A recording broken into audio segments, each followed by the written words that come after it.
Everyone was thrilled when this youngster emerged from a 5-year coma, but he cried out and demanded to see his mother.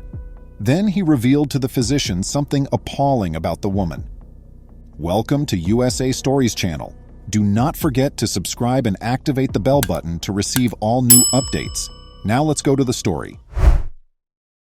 Tina and Gary were a lovely and devoted couple.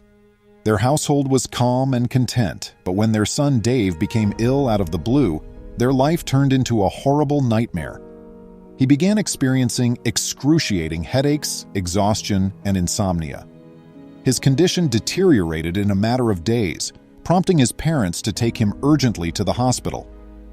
A few days later, encephalitis, an inflammation of the brain's active tissues brought on by an infection or an autoimmune reaction, was identified as the cause of his illness. Dave received the right care, but his condition didn't get better. He eventually became immobile. He went into a coma as his condition deteriorated over the next few days. Tina and Gary were inconsolable. Unfortunately, all they could do was stare helplessly at their kid as he lay in the hospital bed. Why her kid would experience such a catastrophe was beyond Tina's comprehension. He was well and active, for crying out loud, and then all of a sudden he was in a coma. She felt the physical and emotional effects of everything. She began to lose weight and became disinterested in things that she had formerly found enjoyable. Gary, though, was a tough cookie. In an attempt to discover a cure for his son's illness, he had appointments with several physicians and experts. Unfortunately, all of his efforts were in vain. Dave stayed in a vegetative condition for several months. Ever at the age of 7, he was facing challenges that most adults never ever get to encounter in their lifetimes. The couple was hopeful for a recovery until the doctor brought them into his office one day and informed them that Dave would live out his whole life in a coma. Worse, he informed them there was nothing the kid could do to be saved and suggested they take him home and pray for a miracle. Have you ever been powerless before? That horrifying feeling when you are dying yet are unable to defend or save yourself or a loved one? When Dave's parents heard the doctor's comments, they felt precisely like this. They had no choice but to take him home and take care of him, and let me tell you, it was a painful and grueling experience. Dave was 12 years old 5 years later, meaning he had lived 5 years of his life in that terrible situation. Did he have any hope left? Everyone was unsure. In spite of everything, Gary continued to care for his son and remained optimistic. He would sing to him every morning and give him tender hair strokes while crying. "Son, I need you to fight if you can hear me. You are needed by your parents, baby. Please don't give up. We adore you a great deal." Sadly, Tina lost her resilience and became into a shell of the person she used to be. She lost her job since she wasn't producing enough work. She started crying all the time, and she started acting aggressively toward Gary in particular. She let him feel all of her hurt and annoyance. Gary became mad with her one night. "You must take control of your own life. I married a different lady than you. When was the last time we enjoyed ourselves thoroughly? When did we last share a meal together? You've changed," he cried out. "Yes, I've evolved. That's what happens after 5 years of your son being unconscious. I detest it. I detest my existence. I'm worn out," Tina responded with a shout. The pair used to be a happy and loving one. Although they could understand one another, they had been at constant odds since Dave's health began to deteriorate. There were occasions when they went to bed without speaking to one another. Tina eventually developed a grudge against her son. She believed that their family's previous joy and happiness was being taken away by his sickness. Why is he not simply waking up? Isn't he aware of how uncomfortable waiting is? She would ask her husband. Tina sat on her bed one day thinking back. She recalled the times when they had all eaten meals together, gone on trips, and strolled hand in hand. She recalled the happy tears and laughing. But now, all of that was lost because of Dave. She hoped she could go back in time at that very moment. She had had enough of waiting, hoping, and sobbing. She hoped her kid would awaken immediately. She had had enough of it all. Tina's emotions became out of control as a result of these ideas. She sprung from her bed and made her way to Dave's room. With a disdainful gaze, she spoke horrible words to her beloved son while shedding tears. If only she knew how demoralizing those remarks would be for him. If only she had known how much she would regret them afterwards.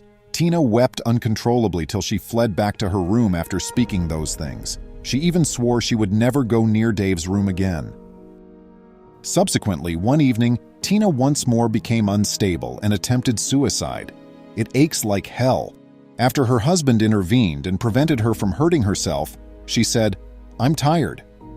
Gary supported his wife throughout this trying time, telling her frequently, "Even if there aren't always happy endings, everything worth fighting for is always worth the frustration and work. Let's continue the battle. I'll watch out for you." Sadly, Tina's mental state deteriorated, and her spouse admitted her to the hospital. After being hospitalized, she saw a psychologist who helped her mental health become better. After that, Tina stabilized considerably more, and she and her husband reignited their long-distance romance. Tina also started a new career, which she did quite well at. Tina and Gary encouraged one another and ventured to hope for their son's recovery. Whether it took a day or 100 years for Dave to awaken from his coma made no difference. They had already made up their minds to wait. Emily, the couple's nanny, was hired to take care of their boy. In addition, Emily was a close family friend who looked after Dave well. After Emily began working for the family a few months ago, an incredible occurrence occurred. Emily noticed a faint sound while she was tidying Dave's room. She inquired, "Who's that?" but got no answer, so she carried on sweeping. She heard the same moan a few seconds later, but then she understood it was Dave who was making the noises. The youngster attempted to speak a few seconds after she hurried over to him. He closed his eyes again after opening them. Emily let out a loud scream upon realizing this. Her eyes, she couldn't believe them, and she was overjoyed. She paced the room, waiting impatiently for Tina and Gary to get home from work. When they got back, an ecstatic Emily filled them in on everything, and they hurried over to Dave's room. "Baby, are you there?" When Tina questioned, Dave snapped his eyes open, glanced in her way, then closed them again. The pair exclaimed, unable to believe what they saw. They hurried the youngster to the hospital without wasting any time. Dave received supportive treatment in addition to intravenous medicine from the physicians. When he was at last able to speak after a few weeks, something strange occurred. Dave shrieked and demanded that his mother go right away as soon as he saw her. She repeated, "Baby, it's me, it's Mommy." But Dave yelled for her to go as she continued to wail. Gary ran to his wife, gave her a quick embrace, and led her outside. The doctor questioned Dave politely why he didn't want to meet his mother because they were the only people in the room. The youngster had a horrible reaction. "My mom hates me, and I don't like her anymore either," he stated. Subsequently, he informed the physician that while being unconscious, he was aware of all that was happening, including hearing his mother criticize him. He told the doctor, "Mom hated me, and she wanted me to die so she and Dad could be happy again." The doctor relayed to Tina and Gary what their kid had stated. Tina's eyes welled up with tears as she heard the doctor's comments, and she deeply regretted what she had spoken.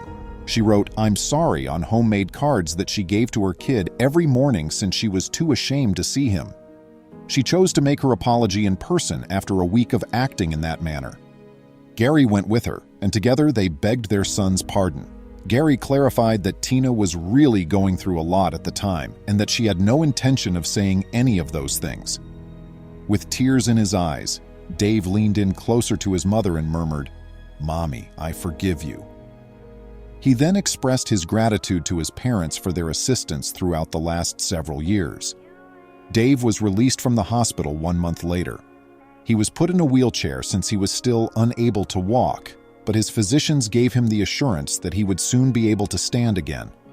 Dave received all the assistance he required from his folks. They were a happy family once more. They made an effort to reclaim all that time had taken from them over the course of the following few months. I'm happy that this family overcame difficulties, regrets, and betrayals, and emerged stronger. How do you feel about this narrative? Please share your opinions with me in the space. Please remember to subscribe to our channel, give us a thumbs up, and turn on the notification bell so you won't miss any of our videos. If you enjoyed the tale, the next video that plays on your screen will probably move you too.